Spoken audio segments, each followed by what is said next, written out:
Good evening, everyone. Okay. Okay, good evening, everyone. Good evening, good morning, good afternoon, wherever you are joining us from. You're welcome to another session of the Ask the Pediatricians live, where you get to ask all your questions concerning your child, your children, your babies, your twins. So call your sisters, call your neighbors, call your friends and families. You can join us from everywhere. You have the next 1 hour to ask all your questions today. And Dr. Gbemisola Boyede is here to answer all your questions. So grab your chair and time to learn. Good evening, Dr. Gbemi. Yeah, good evening, everyone. Good evening to those who are watching us on Instagram. I know you can't see for me, but I believe you can hear a voice. So she's Can with you hear me my to beautiful voice? yeah. So she's with me today on ATP Live. So welcome everyone. And like Fumi said, feel free to drop your questions and we'll try and answer them. However, before we do that, let's share the video. I'm also trying to share it to our other groups. And so just give us a minute to do that. I'm sharing now. So while I'm doing that, get your question ready, start posting them. If you are in our Facebook group, Ask the Pediatrician, you can just post your question directly. If you are watching on the video page, you can also post directly. But if you're watching on any other group like HCP, Still a Mom, or HCP Family, you have to. If you don't have a question, you can just watch. But if you have um, questions, you have to click on the video so that we'll be able to see your question. And for those of you on Instagram, please just drop your questions straight as comments. So you can use the question box, but I think it's easier if you drop it as comments so that we can easily see it and we can answer your question. So Okay. yes, so I think I'm Okay. just Ura Olagbajabi Amila is greeting. Dr. yeah, Gbemi, good welcome. evening. Thanks for all you do. Yeah, you're welcome. Wura Olagbajabi Amila. Thanks for joining us this evening. So you can also call, invite your friends, your neighbors, your sisters. Don't be the only one to benefit from these goodies that's about to drop this evening. So call your sisters to join us too. We're expecting your questions. Yeah, so I'm just making sure we have the videos pinned to the featured segments of all our groups, and after that, we are good to start. So just 30 more seconds, and Okay. we'll be good to start. Welcome, welcome, welcome. Just on Instagram, I see you. You're welcome. And I'm happy that I have Fumi with me today, so I'm not the only one talking for 1 hour. Okay, it's good to always have a guest, a moderator on the show.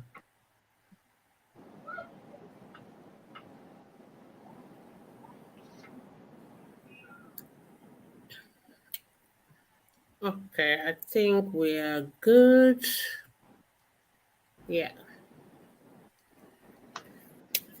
All right. I think we're good, but I can't see any questions yet. Okay. And I hope those on Instagram Okay. can hear So me. Let me just make sure my volume is up. Okay. Yeah. Good. I'm trying to put my video up. Lovely. So, how's your day been? How has it been today in Lagos, Nigeria? For me. yeah, we Dr. Gbemi, that's a very big question. Lagosians can really testify to this today. We had a terrific day. The rain, the traffic. I'm sure I'm not speaking for myself alone now. I am speaking for like 90% of Lagosians right now. Like the day wasn't. We won't wish for another day like this. Honestly, like the traffic, the rain, flood everywhere. But Wow. here we are now. We are still fine.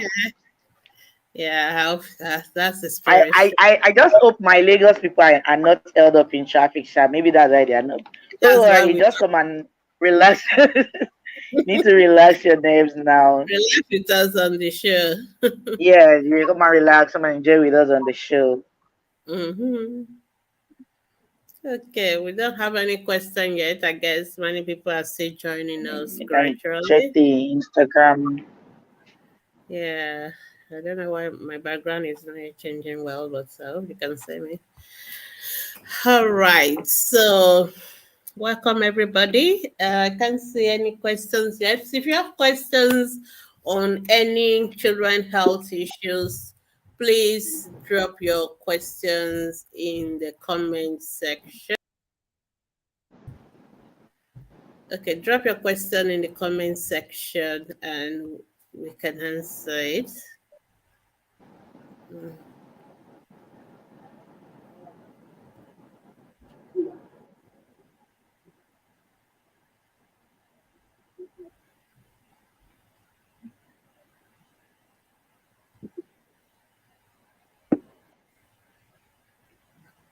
Okay, I think I can see one question on Instagram.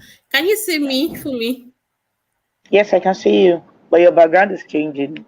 Yeah, my Like you background have is changing. It's taking a forever to beautiful change. sitting room background. But it's taking forever to change. I don't know. Maybe I should just go no background. No, let me just blow my background. I don't know why it's taking forever to change. The other one was good though. All right. Maybe I should just refresh. I'll go and come back. Refresh. Okay.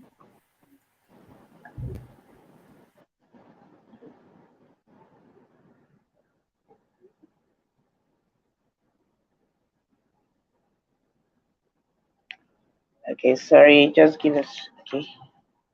Give me a Okay, sec. I'm back. I think I'll just stick to my old background, but it was last week on, that's I wanted to change it. All right, so I Okay. have a question on Instagram by Ololade Tiwatokwe. Say good evening, doc. My 9 months old baby weighs 7 kilos. Is it okay? Okay, Tiwatokwe, it would be nice to know what the birth weight of your baby was. So it's so important. And it's also always important to know whether your baby is a term baby or a preterm baby. I mean, 7 kg is not bad, but it would be better if we have all those extra information so that we can answer it as best as we can. So if you are listening to me, I think you see her listening to me. Just let us know what was the whether your baby is a preterm or a term baby. Preterm baby means any baby born before 37 weeks, completed weeks of pregnancy.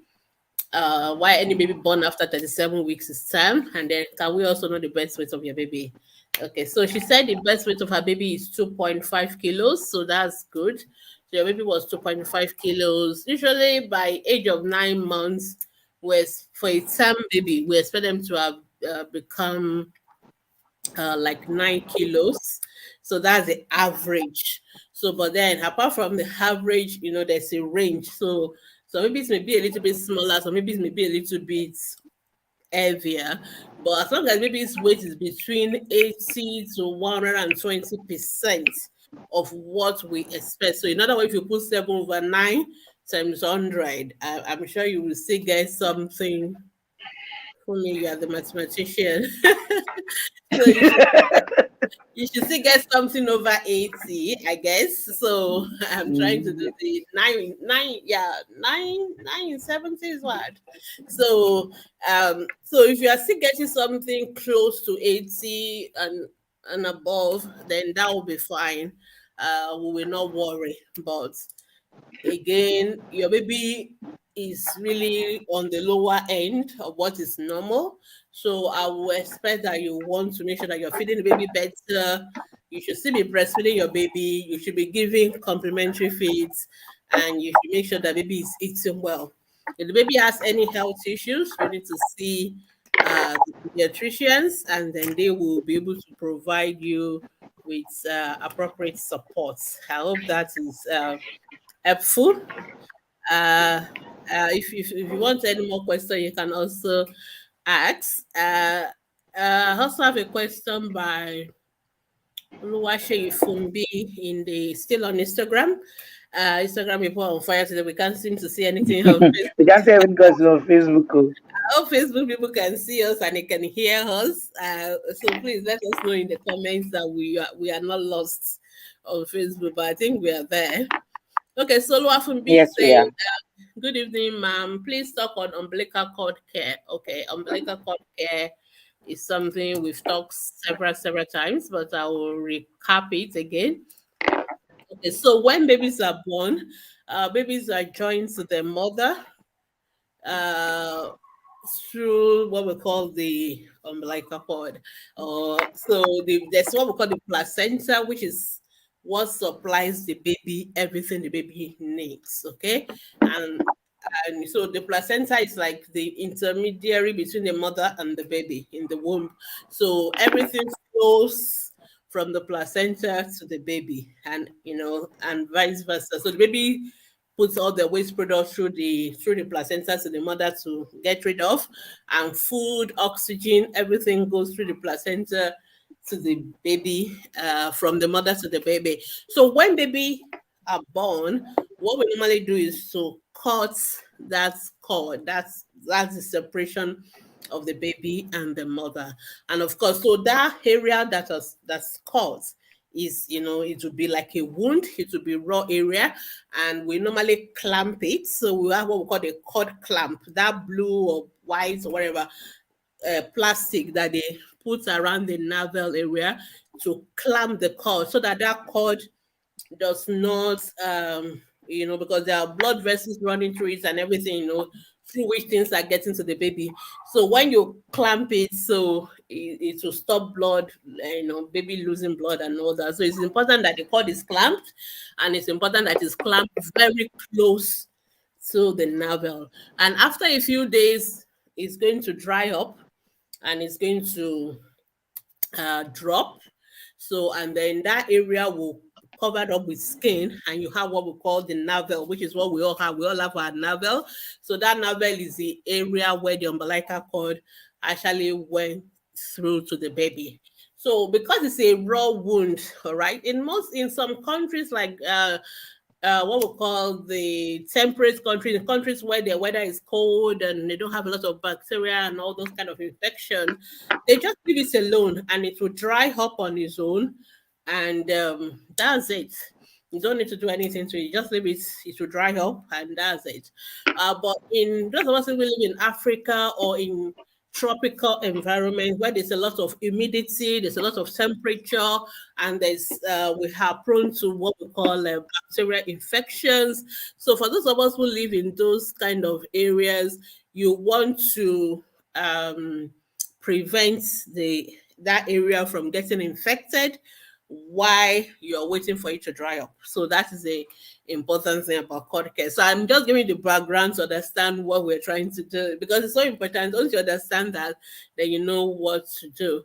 So there are two major methods for doing cord care. We've gone through different things over the past years, but we're always doing research. We're always trying to see how to make it better. And it's so important because that cord area is the number one area where infection can easily enter into the baby's blood, and anything that enters through that place goes straight to the liver, goes straight to the heart, because that is how the blood passes to the baby and everything. So that area is a very key area. So we don't want this getting infected, because infection through the umbilical cord can easily spread into the baby's blood, causing the baby to be very sick. So it's important that we take care of it, that bacteria, germs, and everything do not enter through that umbilical cord. So, two major methods to deal with it. Number one is what we call chlorhexidine gel. So, there's chlorhexidine is a antiseptic. Okay, it's the same. If you go to hospital, you see this pink something that they use to clean wound and all that. That is actually chlorhexidine, but we've made it so it's a antiseptic solution, but we've made it into like a gel. So when it is made into a gel, the advantage of the chlorhexidine gel is that you only need to apply it once a day. So usually when the baby is born, as part of the care the nurses will give in the hospital, they apply the chlorhexidine gel immediately. Okay.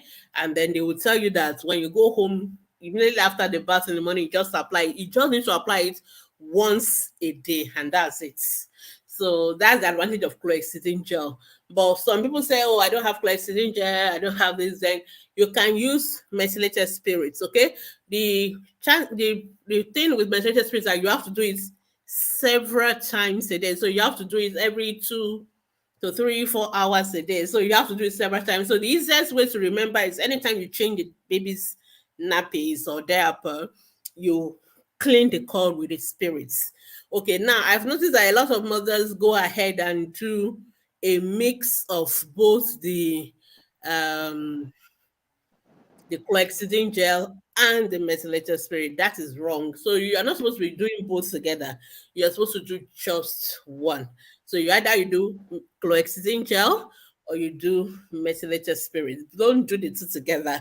All right. That's those are the two things where you can maintain the cord care. And usually within 7 days, most umbilical cord will drop. And once it drops, and it may still be, if it is still raw, like it is still showing you that there's a wound, like a wound that has not fully healed, you should still keep either applying your chlorhexidine gel or using your methylated spirit. But if it is healed, it has become like normal skin, you don't need to apply anything to it. Okay. So when talking about cord care, I always quickly like to talk about the don'ts, the things you should not do, because it's as important to know what you should do as also important to know what you should not do, because we live in a culture where people do a lot of things and there are a lot of practices that we have grown up with over the years, and many people believe in some of these practices, and some of you are going to have your mother-in-law or your moms with you, and they come with all these their practices and beliefs and what we call myths, and some of them are very dangerous. So quickly, please do not apply cow dung. Um, Don't apply cow dung to the, you are going to give the baby tetanus. And like I told you, any infection going through the cord is straight into the blood and very serious. So no cow dung, no methylated, no toothpaste. Some people swear by all the toothpaste, it's close up, is whatever they swear by. Please do not apply close up to the cord. It's called a toothpaste, not a cord paste. So it is meant for your teeth, it's not meant for the cord. Don't apply it. Don't apply dusting powder. There is no need to use hot water on the cord. There's no need to use dry it, like some people use the clothes on top of a lanta and then they will put it there. There's no need to wrap any bandage around the cord. Just leave it alone. Apply either your methylated spray or your chlorhexidine gel and just leave it. And don't cover it with the diaper. Don't cover it. You should be open to hair. Allow hair to blow on it. You can wear the baby's clothes on top, but you don't have to cover it with anything else. And it should drop. So usually, like I said, within 5 to 7 days, most cord will drop. But some baby's cord may not drop on time. So some people have what we call delayed separation of the cord for various reasons. So it could just be natural. Some people don't heal on time. So some people may take 2 weeks. Some babies may go as like a month, and there's nothing wrong, but the cord just takes its time to drop. Though sometimes when it is like that, it may be a sign to us of some other medical rare stuff. But majority of the time, there's actually nothing wrong. It's just like it's slow.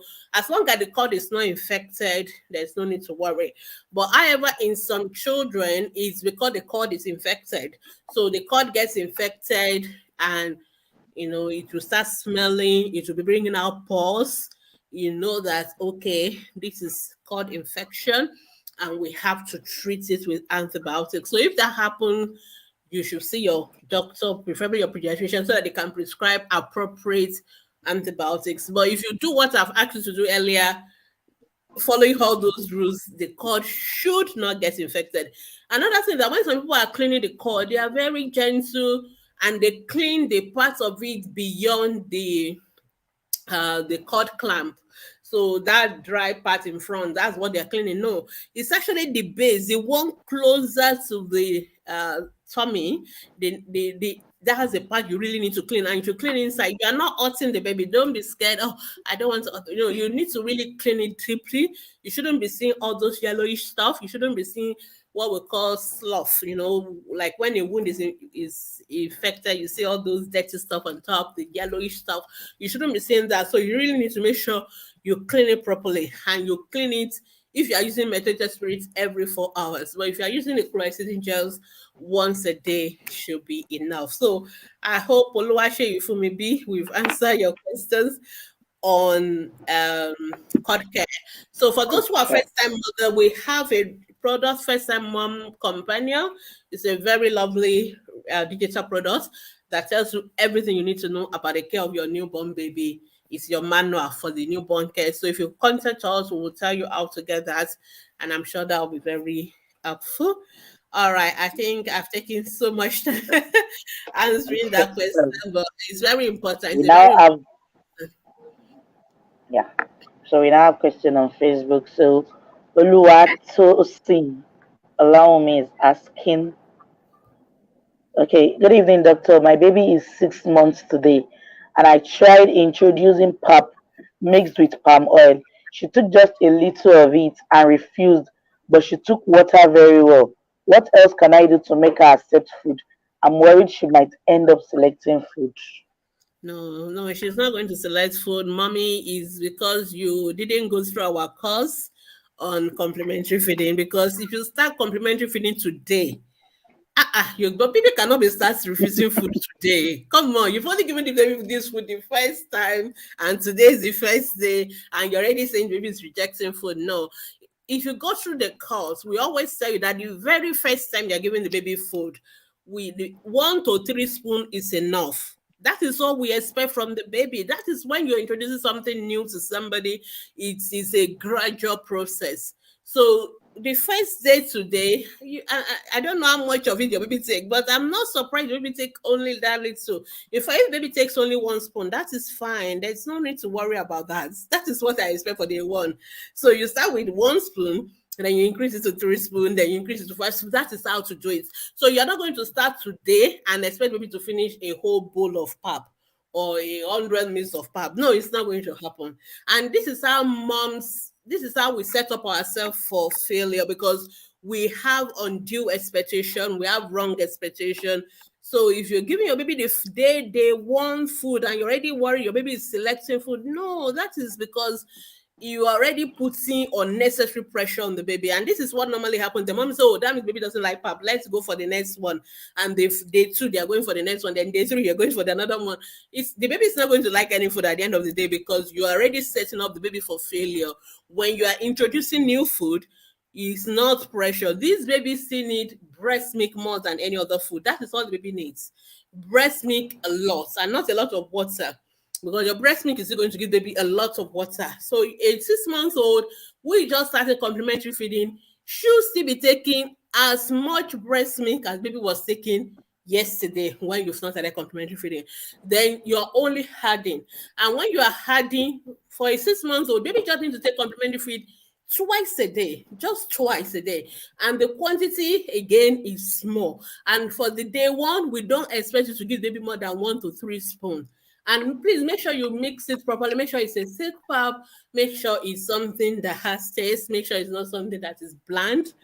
So you have to be careful. And when you are introducing new food, please don't be too much in a hurry to say, oh, baby, no, you don't. The baby is not going to take the same quantity of pap the baby takes as milk. Complementary food quantity is usually smaller compared to what they would take as breast milk or formula, whatever you are giving before. So I'm going to recommend Oluwatosin. I don't know whether you're in our group. It seems like you are asking from our Facebook page, but I want you to go to our group, go to our guide section, and I want you to first don't do any other thing else today. Don't even give baby any other food today. I want you to go to watch all those our feeding videos. So those videos were made by Global Earth Media. I think you should watch it first, read all the materials, have that understanding of how to start complementary feeding, how to go about it, what are the principles behind it, what do you mix. I found that when people have the right understanding, when you have the right knowledge and you approach the complementary feeding with the right approach, you will not be worried because you already know what to expect. You already know how to go about it, and your baby will not reject food. Okay, so don't. And I always tell mothers, you don't try too much when you are just starting. You are starting today, day one, 6 months, day one, and you're already worried. No, that is too much of pressure and expectation. Just relax. Just calm down.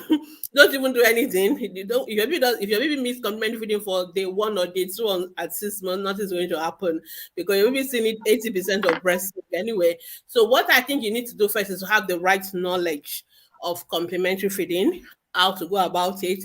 And even when we're introducing new food, we want to do it gradually because some babies react to some of this new food. So you need to even be sure your baby is not going to react to any of them. So you have to do one food at a time and then make sure that your child is not reacting to it before you add on top of it. So it's very, very important. And all these details, they are covered in those complementary feeding. So we have the article, we have the website one, we have the podcast one. We also even have those very lovely videos that have been made by Global Health Media.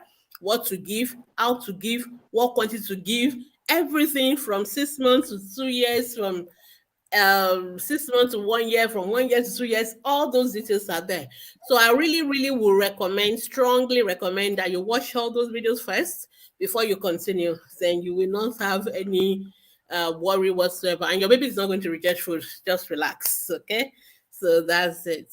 All right, and don't try and give baby too much water because when you fill their tummy with too much water, there'll be no space for other things. So do more of breast milk. You can give water, no problem, but not that baby will not be drinking water too much and the tummy is just full of water. No, there'll be no space for the calories and food. So you need to get that right as well. All right, let's move on. Okay. Another question Wura Gbemisola is asking, I would like to know if BP drugs can affect baby's weight. I'm on a BP drug which was placed on after my 6 weeks postnatal checkup. My baby was given birth to at 36 weeks and 6 days at 3.4 kg. It was 5.5 kg at 6 weeks and dropped to 5.6 kg at 10 weeks. Current weight unknown. Okay, so number one, BP drugs do not affect baby's weight. BP drugs don't cause any problem to weight. So the BP drug is for you. And most of the time, when we give BP drugs to mothers, we are conscious of the fact that you are breastfeeding. So we're going to likely give you the one that will not affect your breast milk. So you didn't tell us the name of your medication, but I'm sure if your doctors knows that you are breastfeeding, they will not likely give you the one that will affect breast milk production and or affect your breast milk in any way. That is number one thing. Number two is that if your baby already gained weight, so your baby was 3.4 and gained 5.5 at 6 weeks. So and now baby certainly dropped to 5.2. So we can see that something must have happened. The first thing I would like to do is to check the weight again. I always like to check it again, make sure it's not an error from measurements. Maybe either the 5.5 was wrong or the 5.2 is wrong. Something may be wrong. Is it the same place? Number one, make sure it's the same place, it's the same scale. And usually we will recheck it first, make sure there's no error in the weight, because number one, the 5.5 is about, well, that's about 1.1. Is it 1.1? That's about 2.1. That 2.1. actually, yeah, that 5.5 looks too much for a 6 weeks again, because usually babies gain roughly about a kilo per month. So if your baby has 6 weeks, usually they will lose weight first before they start gaining weight. So most babies, when they are born, for the first 10 days, they actually lose weight, then they regain their birth weight by 2 weeks. Then they will be gaining 30 grams per day. For term babies and for preterm, maybe about 20 grams per day. Your baby is almost near time, just 1 day left before becoming a 37-weeker. So for all intents and purposes, we can say your baby is a term baby, even though it's preterm, but it's just 1 day left to become a term baby. So that 2.1 gain in the first 6 weeks actually looks a little bit suspicious to me. So I'm wondering whether that is actually the wrong weight or whether it was the measurements or something. But I'm not going to worry first. I'm going to forward check the weight again and then maybe recheck it again when you go for your 14 weeks. and then we will see. In the interim, all you need to do is just don't to worry, not to start panicking. It's just to breastfeed your baby and breastfeed on demand. So just keep breastfeeding. Don't worry, not because I don't want you to worry, but because if you worry, your breast milk production is actually going to go down, and it's not going to be the drugs, it's going to be your worry and anxiety that will shut down breast milk production. So just relax. Your baby is fine. The weight is not too really bad, even for at 10 weeks, 5.2 is not worrisome at 10 weeks. Well, what we don't want weight dropping. So breastfeed the baby and let's recheck it again when you go for your 14 weeks immunization. At that point, then we can take it up. If the weight is the same or is dropping, then we may need to now look what is the problem. Is it the baby is not getting enough food? Is there something else wrong with the baby? Because for you to have high blood pressure, there are some complications your baby may also have. So we need to check that out. I believe your doctors would have checked all that, but those are the things they need to check as well. So, but don't worry, just breastfeed your baby and then recheck the weight again, and then we'll take it up from there. Okay. Sure. Yeah, Can we let's check on Instagram now? yeah, I don't know if we Instagram. have questions. No, I don't. We don't have anything on Instagram yet. So Instagram people ask Okay. a question, but I can't see any. I hope I didn't jump any, but I can't see any for now. Let's move on. Okay. Yeah. Idris Bakri. Hi, doctor. My son is 30 and only has few words. Daddy, sorry, A B W. How can we help him to speak? Also, needs to comb his hair, barb his hair, brush his teeth, wear clothes at times. Is that normal? And how can we help him leave those protesting behaviors? All right, thank you so much, Idris. 30 months old baby definitely should be speaking more Bakri. words than you have mentioned about five of them now. So I'm definitely concerned about your baby is already 2.5 years old. The 2.5 year old should be combining words together. So I'm definitely going to be concerned about that. And you definitely would definitely need to see a speech therapist to help with the speech. And then if a child is having speech delay and the child is also having behavior issues, some of the behavior issues you've highlighted worries me. We call it sensory issues. So your baby doesn't want you to comb their hair, they don't want you to barb their hair, brush their teeth. They are actually what we call sensory difficulties in that child. And coupled with a child who also has speech delay, I this red flag for a child that could be on the autism spectrum. So we really need to check that out as well. So you may want to um 30 months old, yeah, I think you can still do the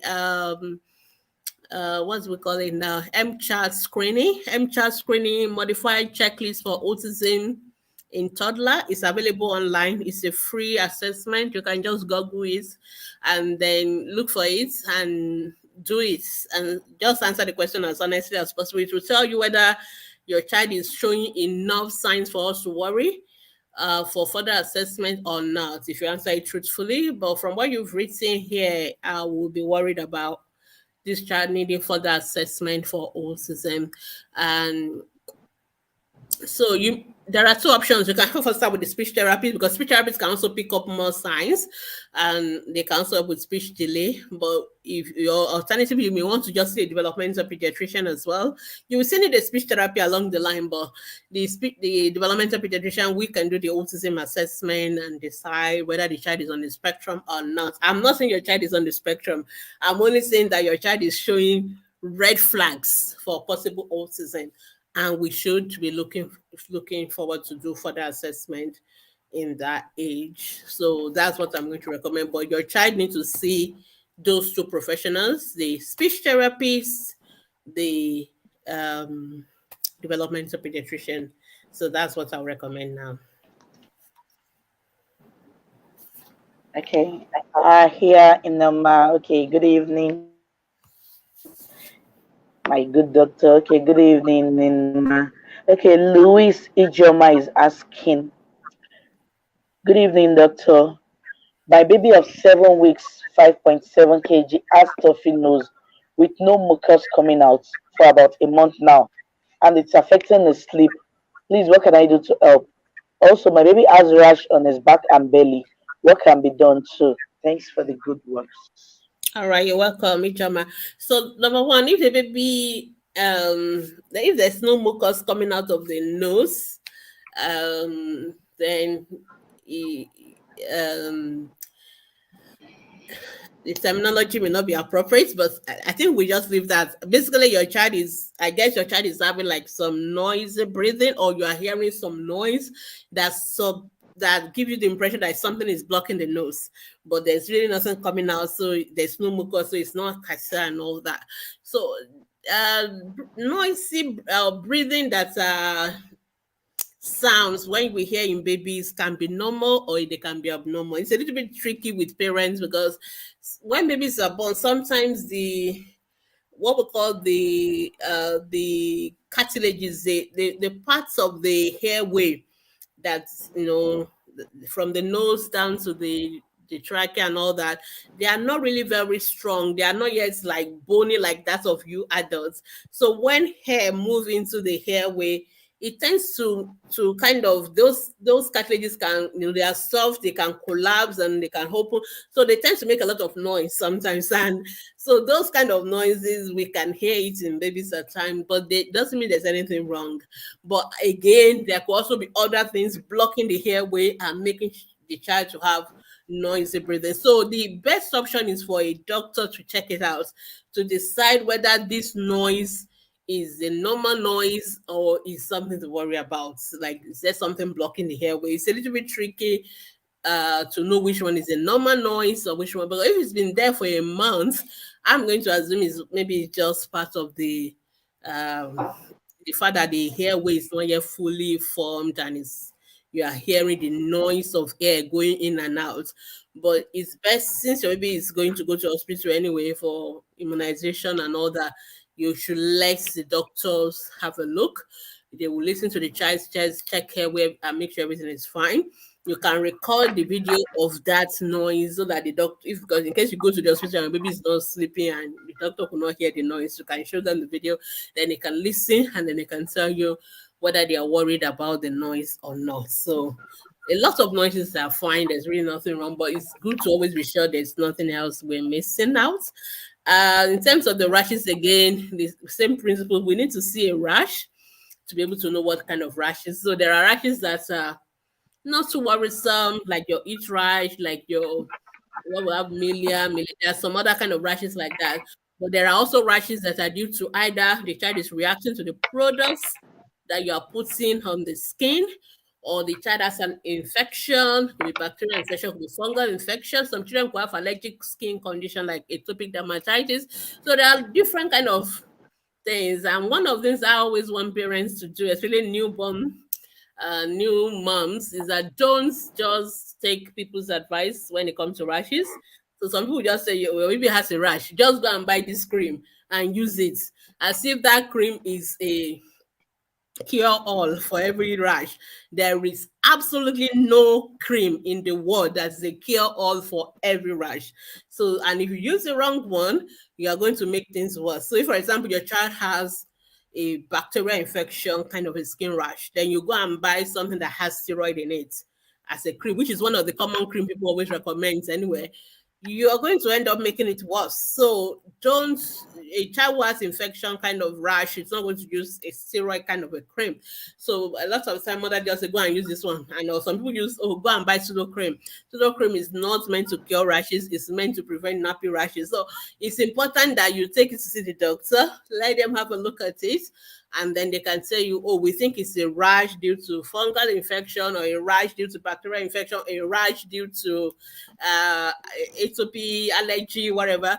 Then this is what we do. So you have to know the right cause of a rash before you can know the treatment of a rash.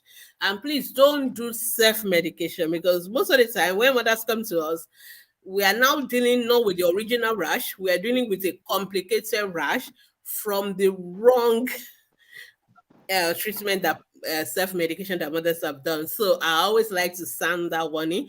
If you're on our Facebook group, if you post this on our Facebook group, we sometimes we can tell you that this rash looks like this, look like that. Sometimes, not always, because some rashes may look alike, and we still need to ask you a lot of questions back and forth before we can know which one it is. But general advice: make sure you are using um hypoallergenic, things that are not full of chemicals. So you want to use things like that natural, like your shea butter, like your olive oil, like your coconut oil, like your Vaseline. Those are the kind of things you should use on your baby's skin. Avoid all these nice, sweet smelling skincare product, because all those nice smell are chemicals. You want to use also soap that are not, likely to make your child react. So just that's just general advice for any rash anyway. But more importantly, you need to now see a doctor. Let them be sure what is the cause of the rash, and then they can tell you what to do. Especially because your rash is affecting many places on the back, on the belly. I will worry about that kind of a rash as well. So that's what I'm going to advise. All right, Fumi, can I just jump to Instagram? I think Instagram people have dropped Okay. a couple of questions. Let's see. Okay, so Ujani Thrifty plugs in. My daughter is 3 years, 7 months. She has language delay. She was born premature, extremely picky eater. Okay, what is the question? I hope you've not finished telling us the question. Let me see whether you put it in the question box. No, she didn't put it in the question box, but I have another question in the question box. So, for Ujani, you didn't really finish your question, so I don't really know what's the question. Your child was born preterm, so that child should be under the care of a pediatrician, but now your baby is 3 years old, so any effect of prematurity ends at 2 years. So, in other words, if your child is going to be slow, normally we correct for preterm babies, like because they were born too early. So we don't judge them by their current weight, we judge them by their corrected age, but we stop correcting at the age of 2 years. So for a 2 year old, all those subtraction and correction because they were born preterm has ended. So they should have, we expect them to have caught up with whatever they were slower before. They should have caught up by the age of 2. So we don't correct anymore. So if a 3 year old, whether it's expert time, is still having speech delay, I am very definitely going to be concerned about that. And your child is a picky eater. I don't know whether it's related or not. So basically, this child needs to see a pediatrician. We need to know, is the speech delay part of another medical issue, or is it an isolated speech delay? A speech delay, picky eater, are we talking about something like autism? So there are many possibilities in this baby. So, but we can't know because you've only given us snippets of that information, but you've given me enough for us to worry that this child needs to be assessed by a pediatrician. So, Ujani, you need to see a pediatrician.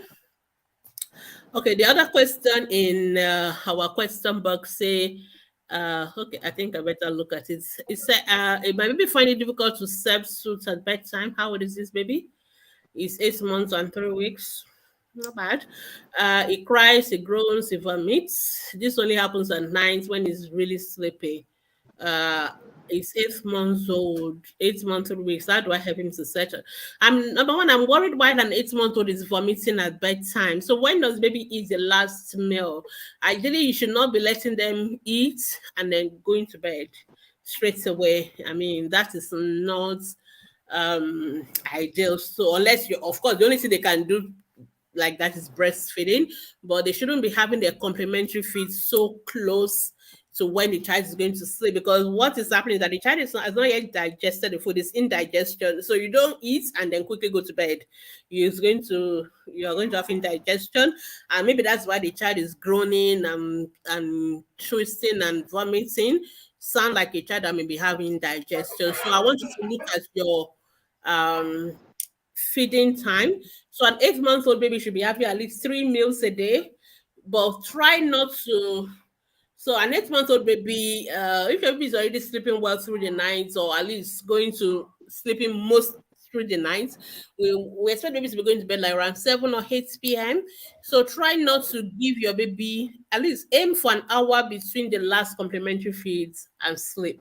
Aim for at least an hour. So if maybe by 6 p.m. the child should have had the last complementary feeds, let the child still play around a bit before they go to bed. So there's some digestion that's taking place before the child will go to sleep.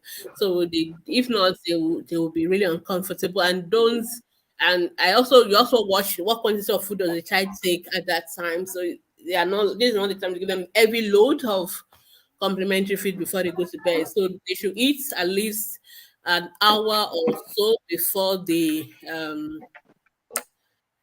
sleep time. It's okay to breastfeed. Breast milk doesn't really bother them much, but complementary feeding everyone just before bedtime is going to make the child to have indigestion, and that may explain the vomiting. That's what I'm thinking is going on. But if there is more, then that has to uh, come. You have to give me more information, but that's what I think you need to do. And we also have a lot of resources on setting up a bedtime routine and hygiene. It's a little bit early for an 18-month-old, but the earlier you start, better and all that. And it has to do with the meal time. You also have to do with how you get the baby to suit, how to let them into their own bed to sleep by themselves and all that and all that. So we can talk about that another time. Okay, Rijani is saying the next one didn't allow you to hear your question. You didn't ask any question. You only told us about your 3-year-old baby who is having speech delay and who is also a facilitator, but you left it hanging, so you didn't tell us what your question is. So maybe you can ask your question. I just said it's better you see a pediatrician so that they can evaluate your baby properly, because whatever prematurity we are correcting for, it ends at 2 years. So at 3 years, there's a problem. You need to see a pediatrician. But if you have any question, you can say ask. We still have a few minutes before our time is up. Okay, back to you, Fumi. I think I'm done with Instagram questions. I hope. Yeah. Okay, Damisa Blikisu. Good evening, ma. Please, my new baby girl is 9 weeks now. Birth weight 2.9 kg. Weight at 6 weeks 5.4. On exclusive breastfeeding. I noticed she's pooing like 3 to 4 times daily for the past few days. At times, it stops for a day and it continues like that the following day. The second question is I noticed something on her forehead like ectopic dermatitis. How I know the name was because I saw a post like that one time on the group. Please, what do I do? I'm presently rubbing her pure shea butter with natural black. Question is not complete, kind of. But Okay. she's Yeah. rubbing shea butter. Okay, we got that one. So please, when you're asking your question, just go straight to the question. Don't make it too long. If not, Facebook is going to cut it off. Or just ask one question, then ask the second question as a separate comment. All right. So the first question, your baby passes stool 3 to 4 times a day. There's absolutely nothing wrong with that. It's okay for babies to pass stools. They can pass stool up to 12 times a day. Yes, they can actually pass stool every time they feed. There's absolutely nothing wrong with that. So we only worry if the stools are watery or they are hard. So the number of time baby pass stool, mothers ask that question a lot and they worry so much about it. It doesn't really matter as long as the stools are normal, whether it's 10 times, whether it's 12 times, whether it's 20 times, it doesn't really matter. Of course, most people don't pass up to 20 times, so I'm just exaggerating. But the key thing for us as pediatrician is the stool texture. Is it normal stool? Is it watery stool? Is it hard stool? So anytime you're asking question about stools, you must always tell us the texture. That is what matters. Whether it's 8 times, 12 times, that's not even important. It's still normal as long as the stools are normal. Okay, so babies, your baby is 8 weeks, or 8 weeks or 7 weeks. So babies at that age, they Nine they weeks. 9 weeks. So thank you. So they can pass stool up to 12 times a day, and it's absolutely normal. And even for them, their stools are not always like your own kind of stool, like the well formed. The stools look like a mix of solid and liquid. So we have what we call like a goosey kind of soup. You have the solid part and you have the liquid part.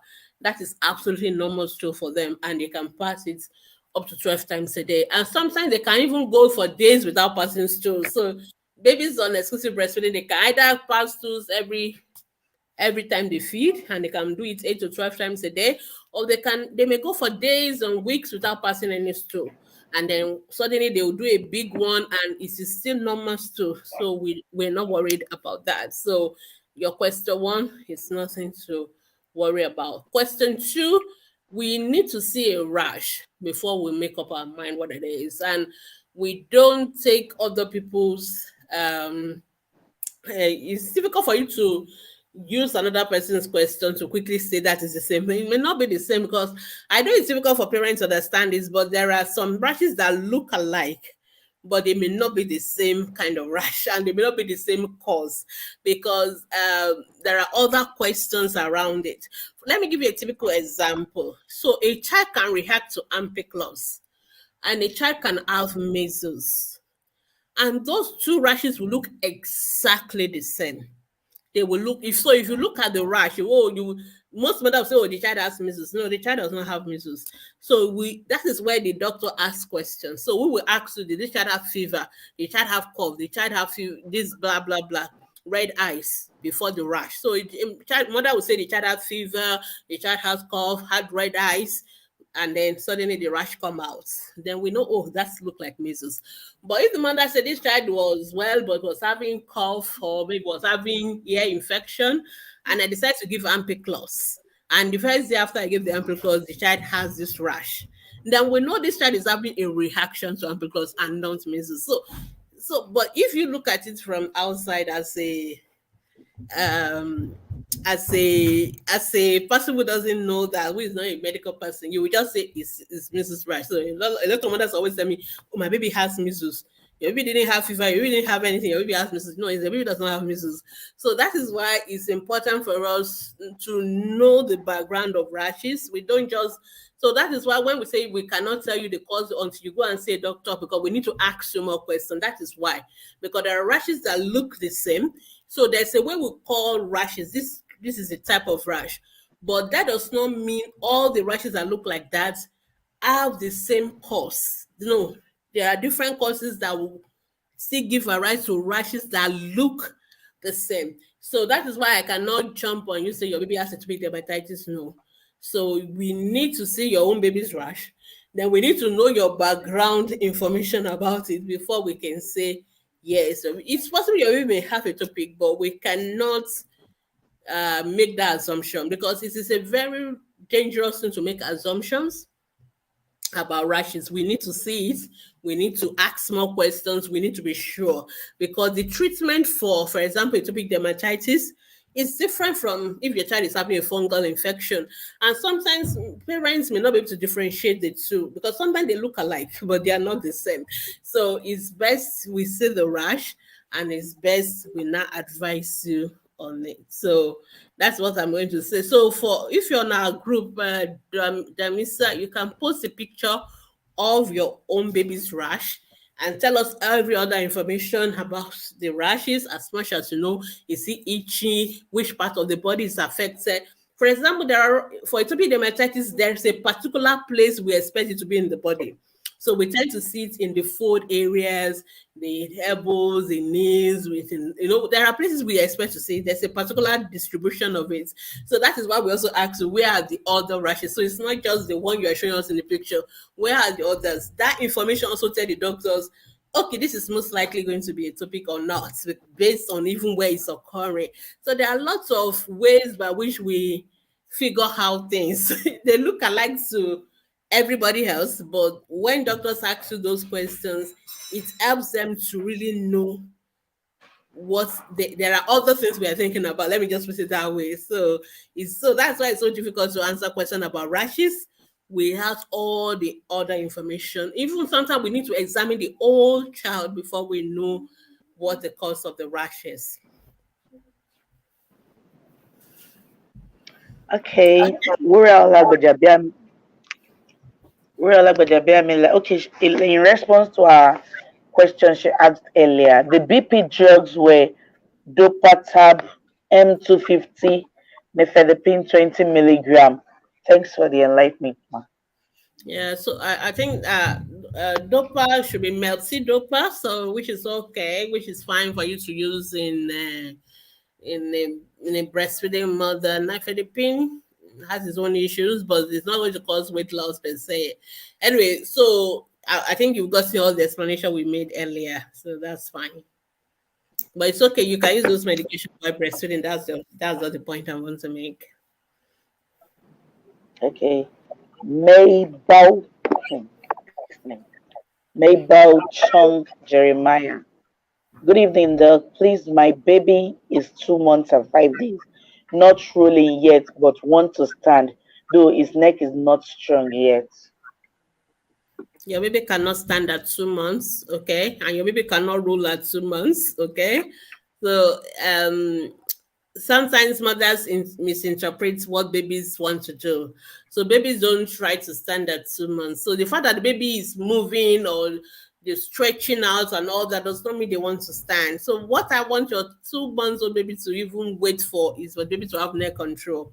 That's all. So your baby cannot roll at 2 months. Your baby cannot roll or stand at 2 months. So I would recommend the first time mom baby products, baby care ready digital products for you, so that you understand.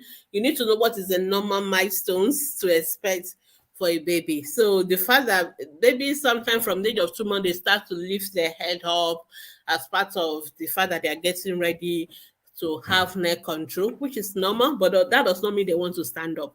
No, that is your own interpretation of what baby is doing, but that's not what the baby wants to do. Because baby standing up is from the age of 9, 10 months. Okay, so not at 2 months. All right. So you can also check our Facebook, our website on askthepediatricians.com. We have what are the normal milestones for each of the different age groups, so you know what is normal. And also so that you don't put yourself under pressure. Nobody is expecting your 2 months old to roll. Nobody is expecting your 2 months old to stand. All we want is for the 2 months old to smile, social smile. That is all we want for the baby. Baby look at you and baby can smile. Baby can follow your face around the room. That is all we want for a 2 months old. Nothing else. 3 months old, they should be able to carry their neck. All right. So that's all. Okay. Someone is asking, okay, the name is Dr. Now. Good evening, Doc. Please, what can be used for cough and catarrh for 9 months baby? Though when I dress baby warm, baby sweat and start having it rash. Okay, so you don't need to give anything for cough and catarrh in a 9 month old. The best thing for cough and catarrh in 9 month old is to avoid it in the first instance. So, how is this baby getting a cough and a catarrh? From other people who have cough and catarrh. So, keep them away, keep baby away. So, when we say keep baby warm, we're talking about baby that are cold, not babies that are already warm. So, you don't need to make baby hot. And now, because baby who is sweating is not warm, the baby is hot. So, it is when you are hot that you sweat, because when the baby is hot, when the baby is sweating, it means they are hot and they are trying to cool down. So that is different. So many mothers always misinterpret our baby, keeping baby warm. We're talking about in case your baby is cold. And how do you know your baby is cold? Just feel the palms. If you feel their palms or their feet and it looks as if they are cold to your touch, that means your baby is cold and you can just wear extra layers. But your baby is already warm. There's no need to make them hot by putting too much layers on them. So that's just, I think we need to be clarifying when we say keep warm. We're talking about a baby who is feeling cold or cold to touch if the weather is cold or something like that. So those are the ones we're referring to. But if your baby is not cold, you don't need to make them hot and then they will start sweating and all that. So, but cough and catarrh is about prevention. Most of them are viral infections. They tend to go by themselves. So avoid people that have cough and catarrh around the baby. Taking babies to crèches where other children are coughing and having catarrh is also a way they get it, or other family members, their siblings who went to school come back with cough and catarrh. That's how they get it. Smoke, taking them to kitchen where you are cooking and frying oil, and all those things irritates the baby's nostrils, irritate their airway, so they cough and have catarrh. So keep them away from kitchen, from generator fumes, from don't fleet your room. If you fleet, you have to make sure it's completely aerated and odorless before you bring the baby back in. So those are the things you need to do. Even firewood smoke, cigarette smoking, nobody should be smoking around the baby. So you need to take care of all these precautions as much as possible. But if your child is having fast breathing, is having fever, fast breathing with the cough, then that is when you need to take them to the hospital. But if it's just just runny nose and a little bit of cough here and there, no fast breathing, no fever. Just watch. Most of them within 2 days, 2 weeks maximum, they should resolve on their own because viral infection don't require any treatment. They go by themselves. But if there's fever, there's fast breathing, there's difficulty with breathing, there are other symptoms, then you have to take the child to the hospital for proper treatment by a doctor. Okay. Or Melico, Virginia, Iga. Good evening, doctor. My baby of 8 weeks always cry and grunt before gassing or pooing. There's nothing wrong with that. That's absolutely normal. There's nothing wrong. Babies do that. It doesn't mean there's anything wrong with them. Just leave it alone. Okay, let's move on Okay. quickly. Our time is carrying for me. Oh, our time is actually up. Okay, let's Yes. just rush Okay, through let's the few ones we have and then we round question. it up. Yeah. Okay, question on here. My 2 years old weighs 18 kg, birth weight 4.4. Doesn't look too big but heavy. Is he overweight? Yes, it's overweight. It doesn't have to look. It's overweight. A 2-year-old should weigh 12 kilos. So if your 2-year-old is weighing the weight of a 5-year-old, usually 18 kilos is the weight of a 5-year-old. That is too much. So you really need to see a doctor, see a pediatrician. Let's know where the problem is. But let's start by taking away all the junk food, all the snacks, all the biscuits, all the juice, all the things. Take them away and let baby eat healthy, lots of fruits, lots of veggies. And of course, baby should be active, running around. I hope they're in a play group. Most of them are active anyway. But there are other medical conditions that could make a baby overweight. And so it's best that we evaluate that there are no other medical issues. So it's important to get that sorted. Your baby is big already from birth. Your baby was 4.4. So there's something already there. So we just need to check, is it something medical or is it just, you're also very big in your families and all that. So we need to really look into all that. So, but it's best to check first to make sure we're not missing out any medical conditions that make a baby to be overweight. I'm really worried about 18 kilos in a 2-year-old. It's not good for the baby as well because it's a lot of pressure on the heart of a 2-year-old to be carrying that weight. So we really need to know what is going on and we need to sort it out. Yeah. Okay, so Mabel Chunk, Jeremiah, like a We've follow answered up the to our question earlier already. question. Yeah, we've answered that Yes, already. he does follow with eyes and smiles also. Okay. So that's fine. Your baby is fine. So don't worry about all the other things you've asked about earlier. It's not yet time. All right. Okay, the visa is also asking a follow up. It's a forehead at left side, and that place looks dry. Since I noticed it, I've been rubbing enough shea butter, especially in that area, but it still looks kind of looking dry and kind of wrinkling like that. And it's only on that part for now, concerning the atopic dermatitis. Atopic dermatitis doesn't tend to happen in the forehead. That's number one, and it won't be the only place. That's number two. So, because when we say something is atopic dermatitis, it's an allergic condition, so it tends to be generalized. It tends to be all over. So it won't just be only a part of the forehead and only in that place. So that is very, very unlikely to be atopic dermatitis. That's why I say you need to post a picture. We need to say it. And yeah, so the place looks dry. Why is that place looking dry, separate from the rest? And you're also applying shea butter and all that. So we need to check that and make sure the child doesn't have like an infection or something. We have to check the color in that area. Is it different from the color of the other parts of the body and all that? So we need to check it first. But atopic dermatitis typically doesn't happen on the forehead, and it doesn't typically happens only in one place in the body. So I'm not really convinced your child has atopic dermatitis. If the place looks dry, some babies could have dry skin. It doesn't mean they have atopic dermatitis. The solution is to moisturize it, but then it shouldn't be looking different from the rest of the body. So that if the area is looking obviously different, for you to be able to pick it up, there's something else may be going on there. So send us a picture, we have a look, and then we'll advise you further. All right, let me answer the question that came up on Instagram. I think Eugenie has updated her question. Okay, so she's worried whether her baby may have autism. She can count from 1 to 100 by pointing. She's saying she say one word like what happened but doesn't make sentences and still mumbling. Yeah. So yes, definitely a 3-year-old should be talking sentences. A 3-year-old should be talking sentences. And what else did you say the other time? Let me just go back. Yeah, you also worry about the child is extremely picky eater and all that. So for you to worry about autism as a mother, I think you are seeing more flags.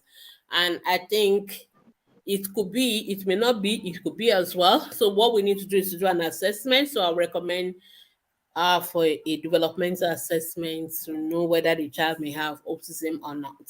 So we need to do a proper assessment to be able to answer the question whether the child has autism or not. So that's just what I'll recommend for Ujani Thrift Blog. I hope you were. Are you still listening? I hope you can hear me. All right. So let's move on. I think we have the last question. Okay, last question on Facebook. Okay, one more thing, ma. Please, is it okay for baby to have capped lips? If I peel it, will it affect the baby? What do you mean by capped lip? There, I don't know. That doesn't for me. What do you think that is? Do you mean dry lips or cracked? Nah, maybe like all this, maybe cracked. Should be cracked. Like So, once you peel it, the thing will come the back. baby, how old is this baby? We always like to know how old the baby is. We don't always like baby. Okay, 8 weeks. No, she asked the question earlier. So her baby is 8 weeks. Okay, so an 8 weeks old baby should be on exclusive breastfeeding, and the baby should be sucking on demand. So we don't expect your baby to have dry lips. We don't expect the baby to be dehydrated. But some people, if you live in an area where the weather is dry and all that, it could affect the lips. So just put your normal Vaseline or anything around the lips of the baby. So that's what. But if that's that, I hope that is what you're referring to. Because if not, please, it's better you repost that question and possibly show us a picture of this because you say you peel it off. So I'm really not sure what you're referring to because I'm wondering what are you peeling off. I hope you're not referring to me with oral thrush or something. So sometimes I always like to see what parents are talking about because sometimes people use descriptive words that may not necessarily be what they meant. So I say that all the time. And sometimes a single picture is worth more than 1,000 words. So I am for Omeiko, Omeliko, I'm not really sure we've understood your question, but I think if you go to our Facebook group, if you have a picture of that lips, the way you are referring to it, and you post it for us, then we can see and we can advise you because all I can say is that your 8 weeks old should be on exclusive breastfeeding, breastfeed on demand. Baby should not be dehydrated if you are breastfeeding on demand, and then the lips should not be dry. But if you think the lips are dry, just put like Vaseline. That will be fine. And then let's see. But if there's something else you have in mind, then a good picture will be helpful for us. All right, I think we are done. Yeah. At Yeah, least we're no more done. question here. Then I don't think you have any other question on Instagram. All Okay, right. so So thank you. we can now call it a day. So thank you so much for joining us. So we'll come your way again next week, Monday. By God's grace, do have a pleasant week and a stress-free one at that. Thank you so much, Dr. Gbemi, for sparing your time again this evening. Yeah, Thank thank you you and so have a much. great evening. All right, thank you. Thank you, those of you on Instagram. Thank you so much for joining us. If you are just coming online, please remember that you can watch this video and all our past videos. You can watch them on our Facebook pages, on our YouTube channels, on our Instagram television space as well. So feel free to watch them. And if you still have questions beyond this 1 hour, you can always go to our Facebook group, Ask the Pediatricians on Facebook or Ask the Family Physician for adults related questions. You can always post your questions there, and our moderators, professionals, they are there 24/7, Mondays to Saturdays, to be able to answer your questions. So feel free to head over and post your questions there. And thank you so much for watching us. We'll see you next week, same time, by God's grace.